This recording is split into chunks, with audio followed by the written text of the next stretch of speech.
Eric, the result didn't go our way, and not a performance you were pleased with, I don't think. No, last week the performance at Preston was more than acceptable, and we had enough chances to win a game against a decent side, but the quality of football from both Preston and our boys was like top class for a Youth Alliance League. I can't say that about this one. I said both sides were scrappy, but I'm not interested in Fleetwood. I'm only interested in us. We didn't press the ball. We didn't look like we had enthusiasm. We didn't look like we were ready for the game, and it was a really poor first half. And you're thinking like it can't get any worse than this, and unfortunately it did. And you're going to get mixed performances from a young team. Cause that's what they are. They're the young boys growing up. You're going to get different performances, but Saturday was probably unacceptable for a lot of reasons, and we can't complain with the result really. Saying that, they had one shot in all the game, which was a deflected shot, so there's no fault on Scott in goal. And we had probably 4 or 5 really good chances.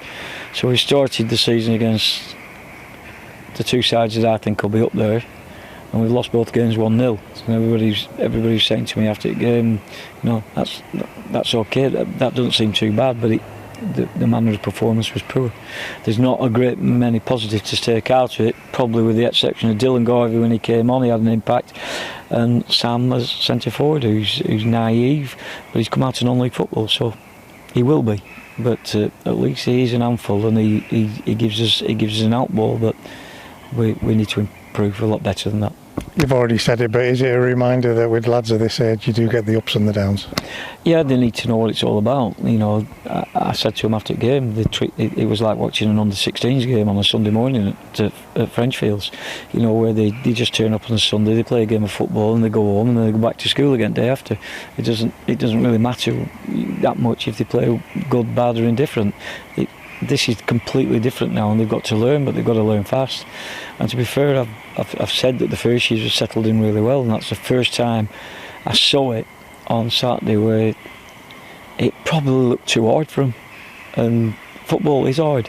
It's okay going to school and coming on Tuesday and Thursday nights and Sunday mornings and having fun. This is not fun anymore. It's got to be fun, but this is work. And if they're going to make a career as a footballer, then it's got to be the be-all and end-all for them. And I really didn't see. I saw for the first time on Saturday that it looked a bit difficult for some of them. Is it possibly coming at a good time this early in the season that it shows them that actually you've got to be on it all the time? Yeah, we need to talk. Where are you to develop them? Where are you to make them better players, better people, a better understanding of what life's like when they're working for a living. They're working for a living playing football. It's a great job. It's a fantastic job. Don't throw it away. But the little things that they've got to learn, besides what goes on the pitch, was all wrong on Saturday. Everything off the pitch was wrong on Saturday as well, and that's for me to put right. But it's the first time I saw it, and I've always said you don't get to see the real first years until probably middle of October when it goes dark and cold and windy and rainy. But like you said, maybe it's come early and we can stamp it out straight away. But unacceptable display. From the football and everything that goes around the part of being a youth team player. Two really good teams. They've invested in the youth side so far, and another tough team to face on Saturday. Well, you look at the results. Blackpool lost both games, and Preston beat them 6-0 on Saturdays. So Blackpool look like they're going through a change. Fleetwood were nowhere near as strong, in my opinion, as they were last year, and neither were Preston.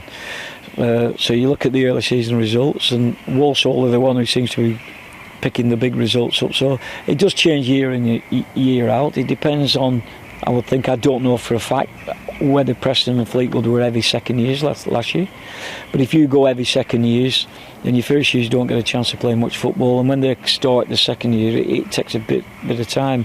Hopefully, we look here, we don't go second years unless they deserve to play. I'm not saying that the other teams, it's up to them what they do, I'm not right bothered about that. But if you are an every second year successful side and your first years don't play and then they come in the second year, you're going to struggle.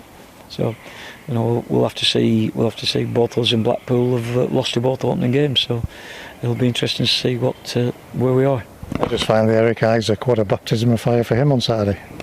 Yeah, he's an honest lad, Isaac. He's admitted he was badly at fault for second goal, but he said that you know, the Workington players and the staff helped him through it, and at the end of the game he's made 2 or 3 good saves, and it hasn't let him bother him, so it's a great learning curve for him, and you know, we'll see where that one goes.